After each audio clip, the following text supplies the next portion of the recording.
sabi ko na hindi aatin to. Sigurado yan. Bakit?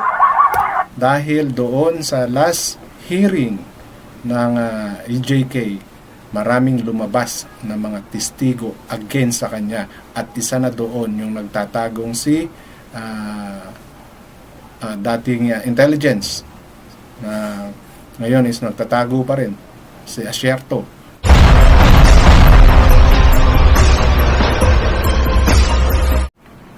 Ito po ay hindi re-uploaded content ko kasi baka sabihin nyo bakit yan na naman yung picture ko. Ito po ay may kaugnayan lang. Itong video to may kaugnayan lang ito sa aking susunod na topic. Kasi dito, di ba, nagsalita si Duterte dyan sa video na yan, nasisipain niya yung mga tao sa Congress. Yung mga nag-invite sa kanya. Si Dan Fernandez tsaka si Congressman Abante. So, meron siyang minention dito na yun nga ang gagawin niya. At yun po ay sinagot ng mga young guns ng House of Representative. So, kung ano po yun po ang ating i-discuss sa video nito. At bago po ako magpatuloy, welcome po sa aking channel. Kung bago pa lang po kayo sa aking channel, please don't forget to like, share, and subscribe na rin po and pakihit ng notification bell para maging aware kayo sa aking mga upcoming content. Issue lang po tayo, walang personalan. Kung ano man po ang nasasabi ko sa video ng aking mga ginagawa, iyon po ay pawang aking opinion na para sa akin ay may tama. Diba? Tama po. Ngayon, kung sa tingin nyo kailangan dagdagan or may mali sa nasabi ko, please leave it on our comment section so you can enlighten me or I can enlighten you about the issue that I'm sharing with you. Alright, so yun na nga po. So ipi-play ko po sa inyo yung portion na kung saan si dating Pangulong Duterte ay maninipa ng mga kongresista.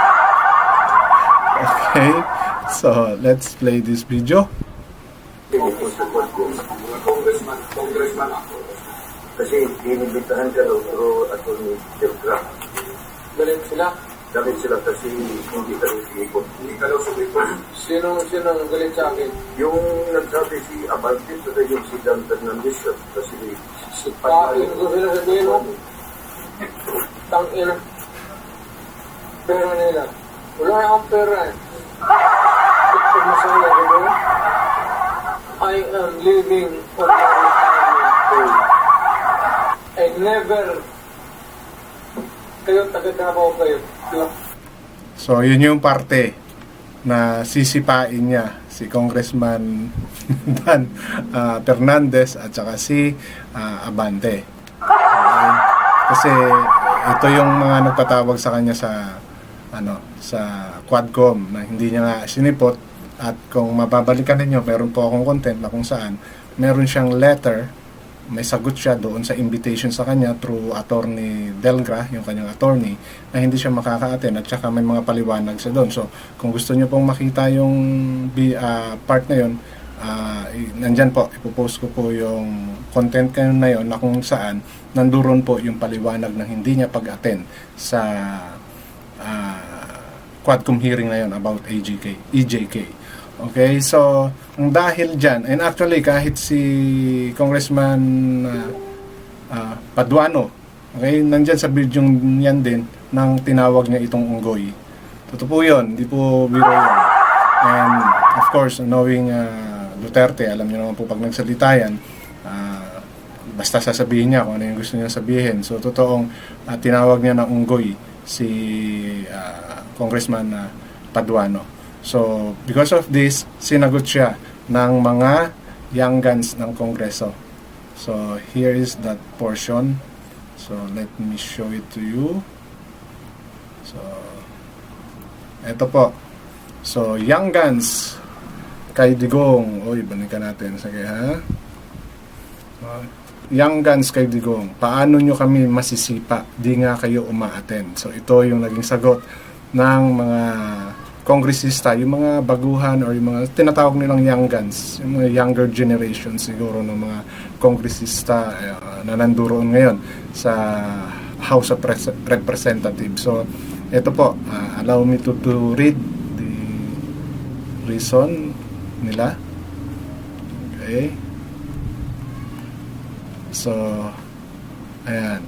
Hinahamon ng dalawang miyembro ng Young Guns ng Kamara si dating Pangulong Rodrigo Duterte na tigilan na ang pagbabanta at pagbibigay nito ng mga kung ano-anong excuse at dumalo na lamang sa susunod na pagdinig ng Quad Committee sa Miyerkules November 13 upang maisakatuparan nito ang bantang sisipain ang mga kongresista. Okay? With all due respect, Mr. FPRRD, don't make any more excuses in not attending our hearing. Please make sure to be around on Wednesday so that you can make your true threat to kick Congressman as you may have repeatedly warned. Mensahe ni House Assistant Majority Leader Jay Kung-hun ng Sambales sa dating presidente. Be here the Quadcom hearing and go ahead, kick us if that will make you happy, dagdag pa ni Kung-hun. Don't be afraid to face us in Quadcom, sabi naman ni House Assistant Majority Leader Paulo Ortega, Bisayan ng La Union. You don't have to worry, we will give you all the reasonable amount of respect you deserve being the former president. I for one will make the pledge in front of you and the nation if I have to.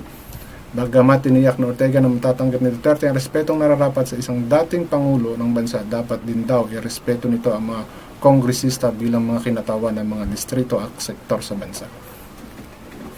So, ito po yung mga naging banat din naman ng mga batang kongresista natin. Medyo siguro na offend dahil nga sa sinabi at pagtawag pa niya ng unggoy dito kay Congressman Paduano, na-offend siguro sila. And alam naman natin talaga si Duterte is mahilig gumawa ng mga remarks na talagang tatawag ng pansin ng kahit sinong tao. And as we all know, di ba? Marami talaga siyang binibitawang salita. Is this part of his joke? Maybe, di ba? And if you will take it seriously, it's up to you also. But of course, as a respected and a former president of the Philippines, for you to say these kinds of words is really harmful, di ba? Nire-respeto ka, so you should return the respect. But katulad ng sinasabi ko, si Duterte yan. Ang bunganga niyan ay talagang maanghang magsalita.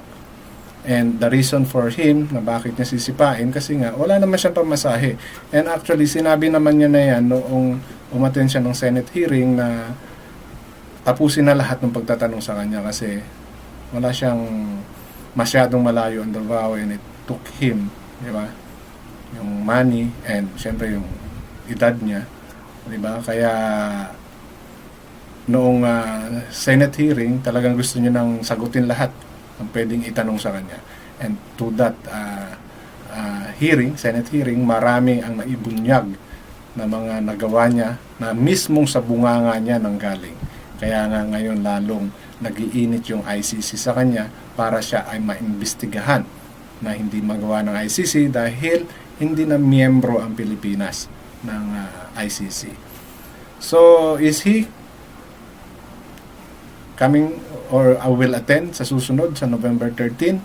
Sa malamang hindi yan. Pero, bukod dyan, kasi nga sinabi niya na wala siyang pera at pension niya lang yung ginagamit niya, which I doubt na wala talaga siyang pera. Imposible yun. Daw niwala na magastos, di ba?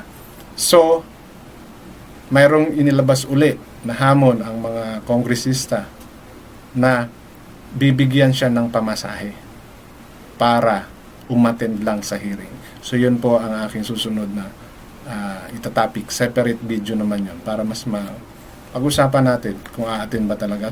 But for me, ngayon pa lang, masasabi ko na hindi a-attend to. Sigurado yan. Bakit? Dahil doon sa last hearing ng EJK, maraming lumabas na mga testigo against sa kanya. At isa na doon yung nagtatagong si dating intelligence na ngayon is nagtatago pa rin, si Asierto, at yung isang nakakulong na si Kuban na kung saan siya ang idinidiin na talagang mastermind ng mga drugs sa Davao. So, haharapin niya kaya yung mga yon? or i-ignore niya pa rin kahit nabigyan siya ng pamasahe. So, abangan po natin yung mga susunod na pwedeng mangyari pa. At issue lang po tayo, walang personalan. Hanggang dito na lamang, maraming salamat.